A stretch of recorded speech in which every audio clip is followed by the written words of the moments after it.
अब बात करें दिल्ली विधानसभा चुनाव की, जो इसके एग्जिट पोल की। 27 सालों के बाद बीजेपी क्या सत्ता में वापसी होगी?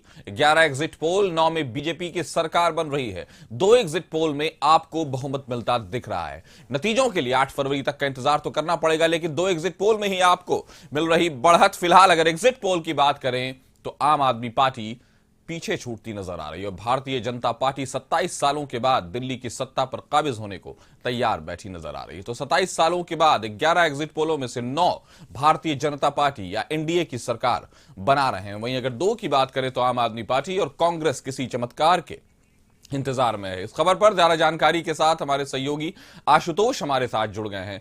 आशुतोष, आखिरकार क्या लगता है, भारतीय जनता पार्टी को जिस तरह से एग्जिट पोल ने 11 नतीजों में से 9 में एग्जिट पोल ने जीतते हुए दिखाया है, तो अगर इस जीत को पैमाना माना जाए और बिहार की राजनीति को नजर में रखा जाए तो क्या ऐसे परिवर्तन बिहार के संदर्भ में आएंगे अगर भारतीय जनता पार्टी वहां सत्ता में आती है तो? नहीं, बिल्कुल ये माना जा रहा है कि दिल्ली का जो एग्जिट पोल है वो कहीं ना कहीं अगर सही होता है तो क्या ये बीजेपी के लिए कहीं ना कहीं बिहार चुनाव से पहले लीड की खबर हो सकती है। लेकिन आप देखेंगे कि इससे पहले भी जो एग्जिट पोल आए थे दिल्ली का वो बिल्कुल गलत साबित हुए थे जी। तो इसलिए जो राजनीतिज्ञ हैं या फिर जो साइकोलॉजिस्ट है वो ये मानकर चल रहा है कि हो सकता है कि परिणाम कुछ अलग भी आए, क्योंकि पिछले बार के एग्जिट पोल की तरह इस बार का भी एग्जिट पोल बदल सकता है। तो ये माना जा रहा है। दूसरी बड़ी बात यह है कि इस एग्जिट पोल यानी या फिर कहें इस चुनाव परिणाम का क्या बिहार के विधानसभा चुनाव परिणाम पर असर पड़ेगा। तो एक बात स्पष्ट समझने की ज़रूरत है कि दिल्ली की सिनेरियो और बिहार की सिनेरियो बिल्कुल अलग है। दिल्ली में वोटिंग का आधार अलग होता है और बिहार में वोटिंग का आधार अलग होता है, इसलिए दोनों को लिंक नहीं किया जा सकता। हाँ, इतना ज़रूर है कि जो एक माहौल बनाने की कोशिश बीजेपी की तरफ से हो रही थी उसको एक झटका लग सकता है उस मुहिम को, और इसमें कोई दो राय नहीं है कि बीजेपी ये भी चाहती है कि अगर दिल्ली का चुनाव परिणाम बेहतर हो तो उसे बिहार में भी भुनाया जा सके, क्योंकि अगर अभी जो एग्जिट पोल आ रहा है उसके मुताबिक चुनाव परिणाम आते हैं, अरविंद केजरीवाल को सत्ता से बाहर किया जाता है, तो इसमें कोई दो राय नहीं होगा कि बीजेपी के लिए ये बड़ी उपलब्धि होगी और बीजेपी आने वाले समय में बिहार में भी अपना अधिकार, बड़ा अधिकार चाहेगी। जेडीयू से ये अधिकार लेने की भी कोशिश हो सकती है, लेकिन फिलहाल अभी जो परिस्थितियां बन रही हैं उस परिस्थितियां में ये कहना बहुत ही जल्दबाजी होगी, क्योंकि एग्जिट पोल एग्जैक्ट पोल हो ये कोई जरूरी नहीं है, खासतौर से दिल्ली के संदर्भ में लोगों ने देखा है।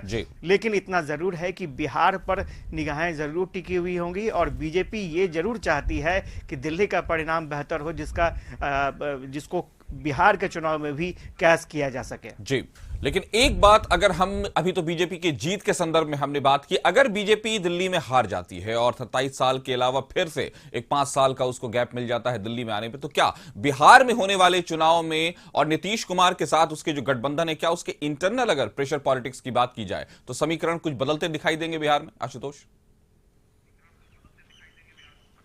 बिल्कुल बिल्कुल, आपको याद होगा कि जीतन राम मांझी काफ़ी दुखी थे, क्योंकि दिल्ली में उन्हें कोई जगह नहीं मिल पाई थी विधानसभा सीट में। एनडीए में वो चाहते थे कि चुनाव लड़ें। चिराग पासवान को एक सीट हासिल करने में सफलता मिली थी, इसमें कोई दो राय नहीं है कि अगर दिल्ली में बीजेपी की हार होती है तो यहाँ जो सहयोगी दल हैं, उनके छोटे जो सहयोगी दल हैं, राष्ट्रीय लोक मोर्चा की बात करें, उपेंद्र कुशवाहा की बात करें या फिर जीतन राम मांझी की बात करें, ये लोग प्रेशर पॉलिटिक्स बनाएंगे ज़्यादा से ज़्यादा सीट लेने को लेकर के।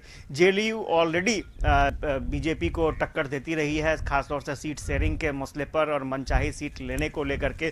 तो इसमें कोई दो राय नहीं है कि बीजेपी की मुश्किलें खड़ी होंगी, और यही वजह है कि बीजेपी चाहती है कि बिहार विधानसभा चुनाव से पहले दिल्ली का चुनाव परिणाम बेहतर हो, ताकि इसे बिहार में भी भुनाया जा सके, कैश किया जा सके। जी आशुतोष, अगर कांग्रेस के नजरिए से देखा जाए, क्या कांग्रेस कहीं किसी प्रतियोगिता में, किसी कंपटीशन में नहीं है दिल्ली में?